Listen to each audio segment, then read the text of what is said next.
Welcome. And first, before we get into the draft, tell us a little bit more about this partnership. Yeah, thank you for having me. I'm super excited and really proud to be partnered with Old Spice now. They're and like you said, their partnership with Big Brother, Big Sister, putting a spotlight on mentorship. I mean, it means so much to me just because I know I wouldn't be in the position that I'm in today without the mentors of my life. You know, whether it was Carson Wentz, Easton Stick, coaches, teammates, or just people in the communities I grew up in. So their commitment to empowering the youth and helping them build confidence has meant a lot to me. That's why I'm so proud. And obviously, you can visit BigDraft21.com and learn a little bit more about it. So, Trey, there is now, as you probably know, a groundswell of speculation that you will go third to the 49ers. Are you or your representatives hearing that is the case? No, I still really haven't heard anything at this point. I wish I could tell you that I knew something and I wasn't allowed to tell you, but I really don't know yet. So hopefully the next, obviously, 12 hours, I find out a little bit more. Would you like to go to the 49ers at number 3? I would like to go to any organization that wants me. I'm just looking for an opportunity and a chance to get my foot in the door. The reports were that you, John Beck, who was a former who played quarterback under the Shannon hands in Washington, put you through some drills, gave you some of the terminology. So when you had your second pro day, when Kyle and John Lynch came down to look at you, Kyle Shanahan, the head coach of the 49ers, John Lynch, the general managers. Do you feel comfortable? How comfortable did you feel in this offense? Because I played a lot of years in this offense, and I know what the quarterback can do with your athleticism, your skill set, how special you can be in this offense. Yeah, I mean, I'm more familiar with it, from a, fan standpoint, honestly, than from a, all 22 cut-up standpoint. But I've learned, obviously, a lot about football and obviously what Coach Shanahan has done with offenses in the last few years, over the last 6-7 months for me. So I've learned a ton about it, obviously, and a ton about, other offenses. And, yeah, like you mentioned, John Beck has been an awesome resource for me, learned a ton from him, and obviously he's done it and played the position at the highest level. So he's a great resource and mentor for me as well. Who would you say Trey Lance's game most resemble in the current NFL? Who do you model your game after anyone? Yeah, I try not to put myself in the box of one guy because, any guy I'm going to say at this point has kind of earned respect and done what they need to do and earn respect in the league. And that's something obviously I want to do is establish myself at some point in the league. I watch a ton of football, obviously a ton of quarterback play. So, Russell Wilson, Dak, Deshaun, those are 3 guys. Obviously Carson is another one, but we'll watch a ton of guys.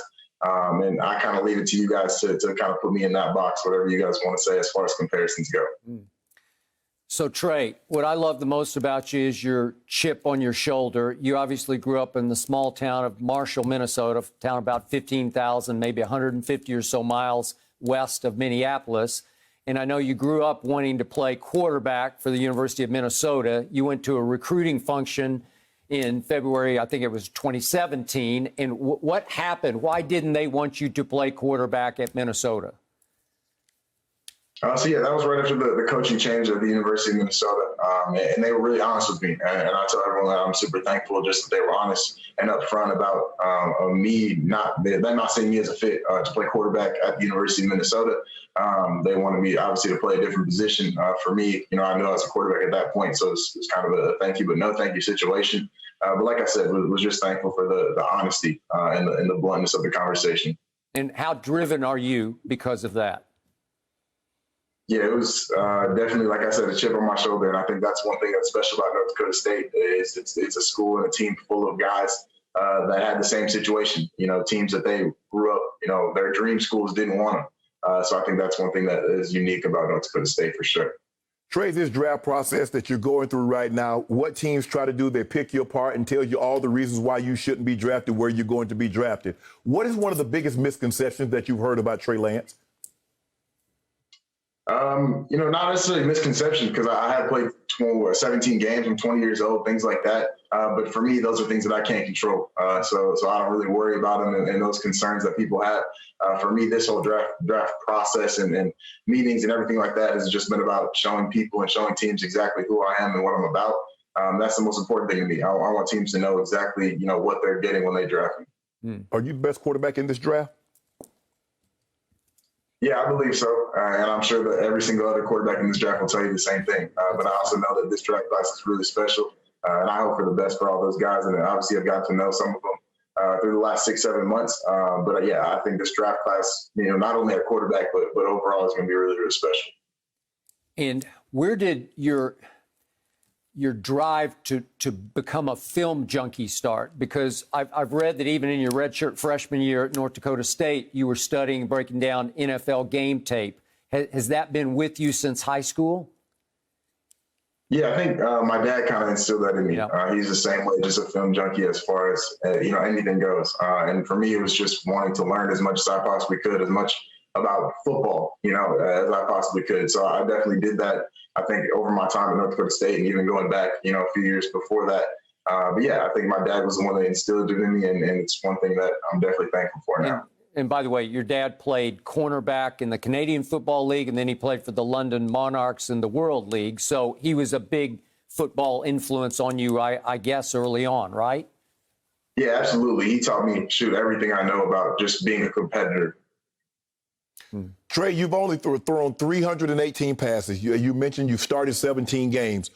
Trey Lance ready to step in from day one and start. What if teams told you, are you prepared to sit for a year, or do you want to start right away, or are you going to leave it up to the team, or you're just going in there and say, look, I'm going to just do what I do, and we're going to let the chips fall where they may? Yeah, exactly what you said. You already know. I'm going to go in there and first things first, learn as much as I possibly can. Earn respect from, everyone in the organization, my teammates, treat people the right way and do things the right way. And at that point, like I said, I'm gonna be ready to go, whether it's week 1 or week 5 or whatever it is. And I understand there's different situations that I could be put into tonight. And I'm just looking forward to it. Like I said, getting my foot in the door and having an opportunity to be a part of a great organization. So, Trey, you obviously ran for a lot of yards for North Dakota State, and you ran over a lot of little cornerbacks who happened to get in your way before the goal line. How much of that do you think you'll be able to do in the National Football League? Yeah, I'll definitely have to be smart about picking and choosing my battles. There have obviously been plenty of coaching staff that have mentioned that. I think my biggest thing is obviously understanding situations, and I think I did a good job of that in college as far as, when to lower my shoulder, when not to. Obviously, if it's a 1st and 10 situation, it's a lot different than a 3rd and 1, 4th and 1 situation. If it's 3rd and 1, 4th and 1, I probably am going to tell you I'm going to do the exact same thing. I'm going to go get that first down for my team. But I definitely understand the situation and the longevity at the quarterback position. If I draft Trey Lance, what exactly am I getting? You're getting a competitor, someone who's going to come in and learn and treat people the right way. Just excited, like I said, just to have an opportunity to be in this league and kind of live out my dreams, and also understanding that this is kind of just the beginning. This is just the start of the first chapter, the next chapter for me. But like I said, a competitor, I'm going to come in and compete regardless of the situation and embrace my role, whatever it is, for as long as that is, whether it's 1 week or 12. Learn as much as I possibly can and get around my teammates and get to know as many people as I possibly can. Good luck, bro. Good luck. Yes, sir. Thank you for watching. You can subscribe here to get the latest from the show, and be sure to check out more of the best clips from Undisputed, or go watch a few other segments from our other shows on FS1.